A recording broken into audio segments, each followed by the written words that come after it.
নমস্কার বন্ধুরা, তন্হির পাকশালাতে সবাইকে স্বাগত। রোজ রোজ একঘেয়ে জলখাবার না বানিয়ে এই রকম স্বাস্থ্যকর জলখাবার এবং ভিন্ন স্বাদের জলখাবার কিন্তু আমরা বাড়িতে বানিয়ে খেতেই পারি। আজকে আমি স্প্রাউট দিয়ে বানিয়ে নেব আপ্পে। তাহলে দেখে নেওয়া যাক আমার আজকের এই দুর্দান্ত স্বাদের হেলদি রেসিপিটি।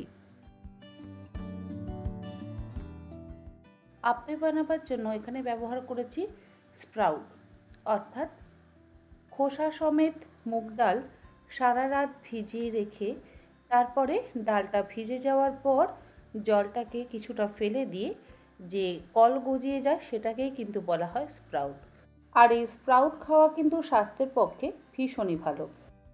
এবার এই স্প্রাউটগুলো গ্রাইন্ডিং জারের মধ্যে নিয়ে নেব।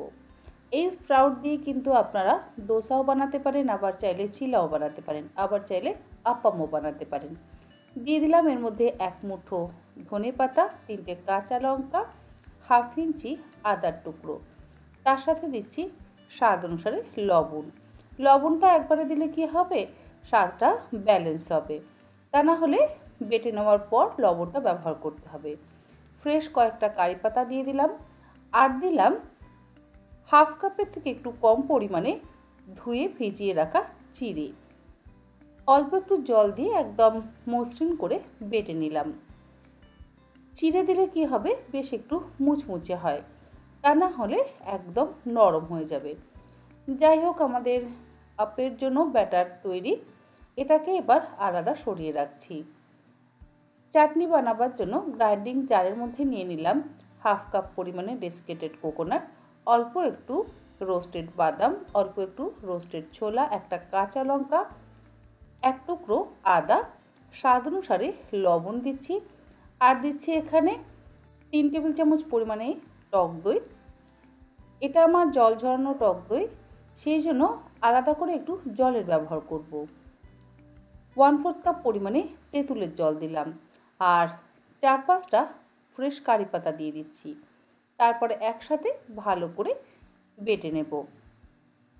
জলের পরিমাণ যদি আপনাদের কম হয় তাহলে আপনারা অবশ্যই এর মধ্যে একটু পরিমাণ মতন জল মিশিয়ে কিন্তু চাটনিটা বানিয়ে নেবেন। গ্রাইন্ড করে নেওয়া হয়ে যাওয়ার পর এই চাটনিটা একটা আলাদা বাটির মধ্যে ঢেলে রেখে দিলাম। তবে চাটনি কিন্তু এখনও ইনকমপ্লিট, চাটনি আমরা পরে কমপ্লিট করব।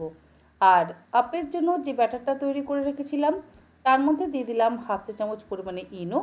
আর ইনোটা যাতে ফুলে ওঠে সেই জন্য তার মধ্যে অল্প একটু জল দিয়ে ব্যাটারটাকে একদম ফাইনাল রেডি করে নিলাম।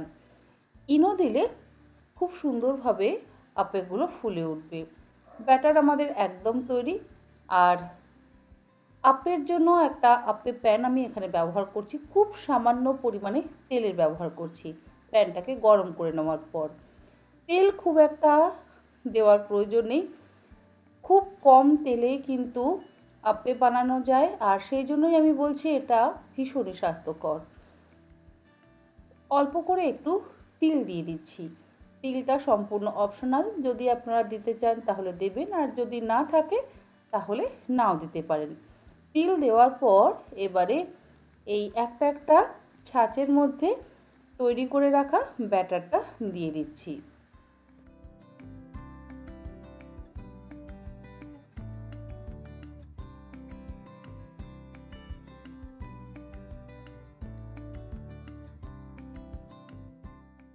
ব্যাটার দেওয়ার পর এবারে ঢাকা দিয়ে গ্যাসের ফ্লেমটাকে লোতে করে দিয়ে 3 থেকে 4 মিনিট আপ্পেগুলোকে কুক করে নেব। আপ্পে প্যান যদি অপরদিকে চাটনির জন্য তড়কা প্যানের মধ্যে নিয়ে নিচ্ছি 2 চা চামচ পরিমাণে সাদা তেল। তেল গরম হয়ে গেলে এর মধ্যে ফোড়ন দিয়ে দিলাম 2টো ফাটিয়ে নেওয়া শুকনো লঙ্কা, হাফ চা চামচ পরিমাণে কালো সর্ষে, তার সাথে হাফ চা চামচ পরিমাণে ভাঙা বিউলির ডাল। বিউলির ডাল কিন্তু আমি কাঁচাই ব্যবহার করেছি, ভিজিয়ে রাখিনি। দিলাম 1/4 চা চামচ পরিমাণে হিং, আর 4-5টা ফ্রেশ কারি পাতা। লো ফ্লেমে ভেজে নেওয়ার পর গ্যাসের ফ্লেমটাকে বন্ধ করে দিলাম। অপরদিকে আপ্পের একটা সাইড কিন্তু আমাদের কুক হয়ে গেছে। আস্তে করে আমি আপ্পেগুলোকে উল্টে দিচ্ছি।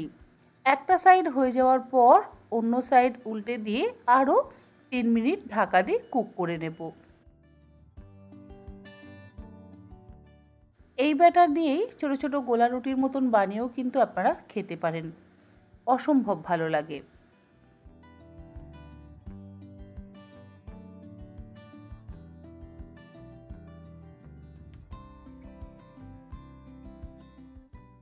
অপরদিকে তরকাটা রেডি হয়ে যাওয়ার পর চাটনির ওপরে ঢেলে দিলাম, তারপরে ভালো করে মিশিয়ে নিলেই তৈরি হয়ে যাবে দোসা, ইডলি, আপ্পে বা আপামের সাথে খাওয়ার জন্য কোকোনাট চাটনি।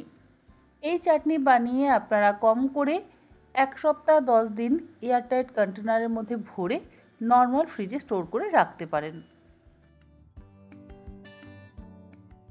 অপরদিকে আপ্পেগুলোও আমার রেডি হয়ে গেছে। গ্যাসের ফ্লেমটাকে বন্ধ করে দিয়ে এগুলোকে আমি প্লেটিং করে নেব। এই একই রকমভাবে বাকি আপ্পেগুলোকেও বানিয়ে নেব।